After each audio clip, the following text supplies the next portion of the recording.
Magandang tanghali mga kabasic. So yun, October 24 ngayon, di ba? Yun, maulan pa rin, no? Masama talaga ang panahon. Nagbagsakan yung yero namin kagabi. So yun mga kabasic, napagkasintada na tayo dyan sa gilid kanina.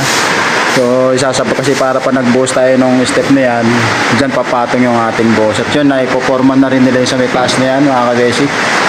So shoutout dyan sa ating Ilonggo, napakasipag. So yun, shoutout natin dyan si